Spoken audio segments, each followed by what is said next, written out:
Một đường dây mua bán người xuyên biên giới từ Điện Biên qua Lào Cai sang Trung Quốc vừa bị đồn biên phòng cửa khẩu quốc tế Lào Cai triệt phá.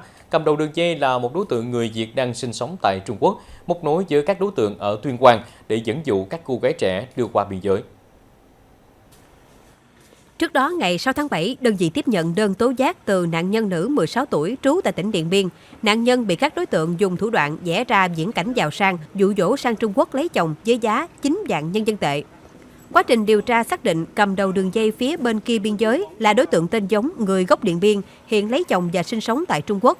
Mở rộng điều tra, lực lượng biên phòng đã bắt giữ hai đối tượng Hạng Seo Dũng 23 tuổi và Hạng Thị Mua 22 tuổi, đều là dân tộc Mông, trú tại thôn Nàng Lý, xã Bà Về Sủ, tỉnh Tuyên Quang. Hai đối tượng này trực tiếp liên hệ giao dịch nhận tiền và đưa người qua Trung Quốc bán.